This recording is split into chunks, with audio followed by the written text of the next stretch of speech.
Well, folks, we have finally come to the point in our news, in our country, and in our politics where we can talk about the Supreme Court as an option, not as the main event of our story. I will admit that when Monday rolled around, I really started to wonder what it was that I was going to talk about, because Brett Kavanaugh has dominated the news since July. It's been all anybody's been talking about in this country, and now that this is all said and done and clear, we actually have to find something else to talk about. But of course, our friends on the left are not going to leave us with any shortage of things to talk about. And the good people over at Vox put an article up that I'd really like to talk about, because it seems that the people on the left are no longer trying to hide the fact that everything that they did from 2008 on was to try to move us into a single-payer healthcare system and further socialize the country and our economy. Now, I first started looking at this article because it started circling on Twitter, and a lot of people that I follow and a lot of people that I pay attention to were making comments about it as they were reading it.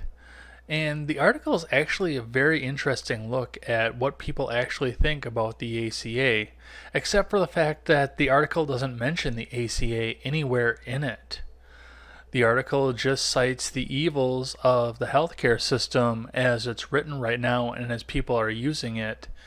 And what it likes to show is the fact that, especially according to this chart, since 2008, ironically 2008 when Obama got elected and started talking about single-payer healthcare and or an Affordable Care Act in which everybody was going to be able to be insured, deductibles started increasing, and since then they've increased 8 times as fast as wages. Unfortunately, that's no accident, the fact that they have increased that much, and we'll talk about that in a bit. But as you look through the article, you look through some of the charts that are on here, people are looking at the dollar size of the deductibles, which this is something that we all predicted when we were going through, and just reminiscing about the fact that when we were younger we were paying much lower deductibles, but there isn't really any sort of explanation as to why, even though most of the people that are opponents of the ACA understand why. And I think even people who are proponents of the ACA understand why they went up the way that they did.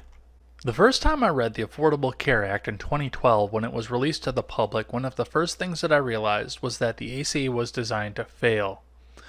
The way that prices were structured and the fact that it was designed to force people to accept pre-existing conditions meant that rates were going to skyrocket for people who were healthy, or deductibles were going to skyrocket to discourage people who were healthy from using their insurance, therefore putting the pool of money in and subsidizing people who otherwise couldn't afford to have insurance, whether because of a lack of a job or the before mentioned pre-existing condition.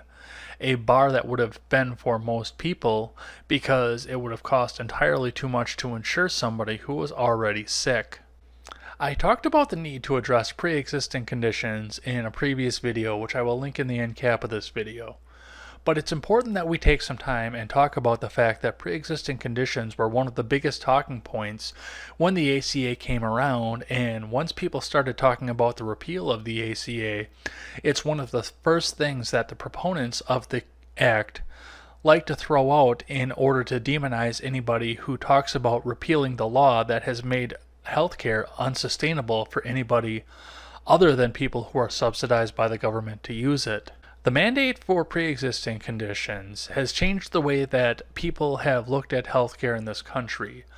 No longer do we look to our states, municipalities, or even charities to take care of the people who are sick who would otherwise not be able to get health insurance, or healthcare as it's now called, because insurance is for before you get sick. It's really cemented the idea in the proponents of the Affordable Care Act that the government is there to take care of people, especially the federal government. And that's why single payer is becoming such a popular option among the proponents of the ACA, as they realize that it's not a feasible system for anybody who isn't subsidized by the government. What struck me the most about this article was the timing of it. According to the timestamp that came from Vox, the article was published immediately after the cloture vote in the Senate to move the confirmation of Brett Kavanaugh to the floor, but right before the confirmation itself. It kind of came in right between the two.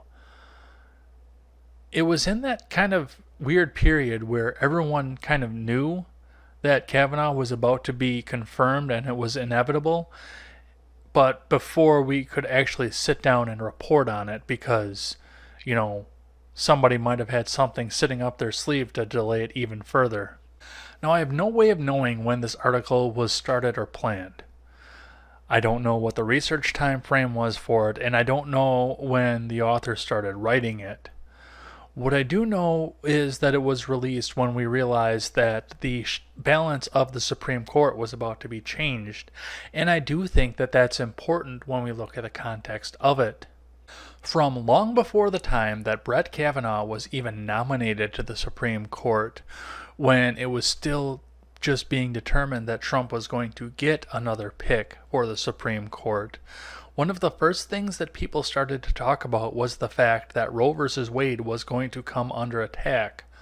But there was a small minority of people who were also talking about the fact that the constitutionality of the Affordable Care Act could now be challenged again, and it could essentially be overturned on constitutionality rather than legislation.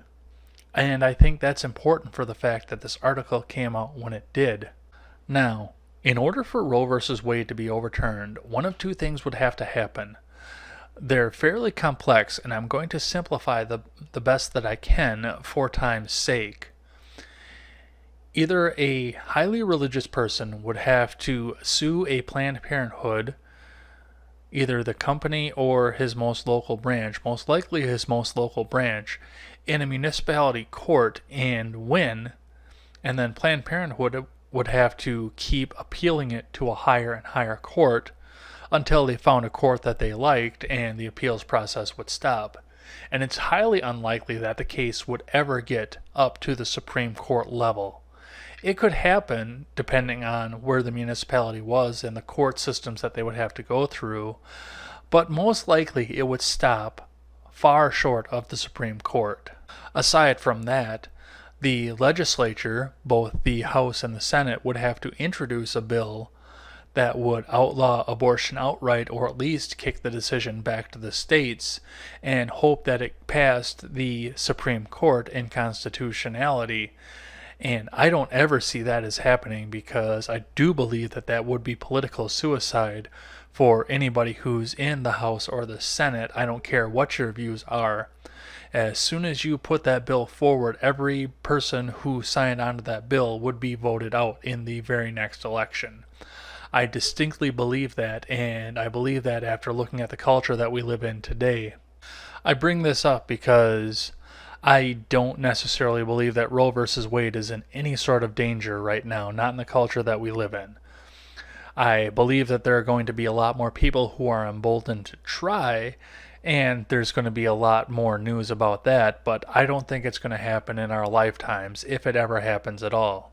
But the ACA is different, and it's more wide-sweeping, and it affects a lot more people in undesirable ways than, honestly, I believe that it helps people at all in this country. And I do believe that there are going to be people out there who file lawsuits against insurance companies, and I think there are even going to be people who file lawsuits against the government now that they believe that there's a chance that they might win, that if it does get to the Supreme Court, it's not just going to get laughed out by the liberal justices who declared the ACA constitutional. And it goes even further than that. I started thinking about this recently when people started talking about the fact that Roe was under fire and could possibly be repealed now that there is a solid conservative base on the Supreme Court. And I started to realize something, a pattern that the legislators out there had that I had not seen before when I saw the way that they were doing things. Now, it's common knowledge in this country that as soon as Republicans had a controlling majority in both the House and the Senate, and a president that would sign off on the bill, they tried to push a repeal through both houses and get it to the president's desk. Every attempt that they tried at it stalled in the Senate, and I'm looking back at it and I'm looking at some of the complaints that people have had about the Supreme Court, and I think I've formulated a theory as to why it stalled in the Senate. Obviously, there were a few vulnerable Republicans who decided that they weren't going to sign off on it, and of course, the two Republicans from Arizona who also would not sign off on anything.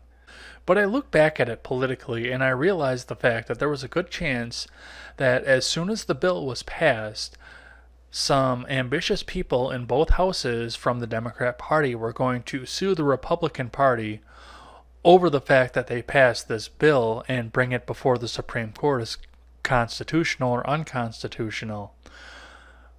With a 4-4 even split among Democrats and Republicans on the court and a swing vote that nobody knew where he was going to land, it was very easy to see that a lawsuit would have been successful and the repeal would have been deemed unconstitutional by the court, thus killing it after putting forward all of the effort that went through it. And I think that a couple of the Republicans that were out there thought that it would not be politically expedient to be attached to such a bill should it fail in the Supreme Court and they be sued by the Democrats. I feel like that would have killed their chances for re-election, even though many of them now are not seeking any sort of re-election in their districts. Because this nomination and confirmation process brought us right up to the end of the midterm calendar, I don't believe there's going to be any further legislation that's notable that comes from either house. I think that for the remainder of these 30 days, they're going to sit back and do their last minute campaigning, and their friends are going to do some last minute campaigning for them. But if Republicans maintain control of the House and Senate, which is looking more and more likely every day as we go along at this point, I think you're going to see a lot more emboldened legislation coming from the Republicans from both houses. I think you're going to see things like a full repeal of the ACA and some other Republican talking points. I think you're going to see a full tax reform, and hell, we might even get a budget out of it if we really cross our fingers and hold control of both houses again. I know right now if I was in the legislature, I would feel a lot more confident signing on to more conservative ideas than I would have before, knowing now that it would be unlikely that they would get overturned by the Supreme Court as unconstitutional. I know at this point I would feel a lot more comfortable signing on to more hardline conservative ideas, and I would feel a lot more comfortable putting forward more fiscal control and shrinking down some of the size of the government the way that most of the Republicans have campaigned for years. With all of this covered, it's easy to understand why an article like this might come out as soon as there's a change in the Supreme Court, especially considering the fact that now that we have the Supreme Court justice, the Senate Democrats really don't have anything to run on anymore, and I've talked about that extensively for the last 3 months. There's a reason that this article was worded the way that it was, and it completely downplayed the role of the ACA in anything.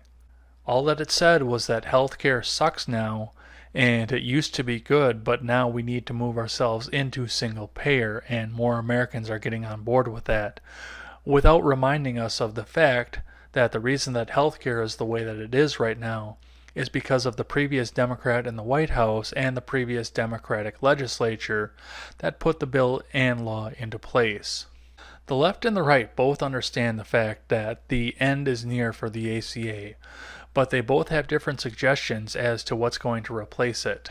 The right is looking to move ourselves back into the free market system that carried us through for so many years and was such a great employer incentive to try and draw employees. And the left would like to see us go into a system where the government takes over healthcare even further and we go into a single-payer system. What do you think about the ACA? What do you think about pre-existing conditions, and how high did your deductibles go up when the ACA went into place and immediately prior when people were talking about it? I always welcome a thoughtful and positive discussion in the comment section below, and especially over on Twitter. That is at EdsBlogTwitter with a 1 in place of the I. Thanks as always for listening to this show and supporting this channel. And remember, never take the words of bloggers, podcasters, or journalists as gospel. Find all the facts and draw your own conclusions. Take care, everyone.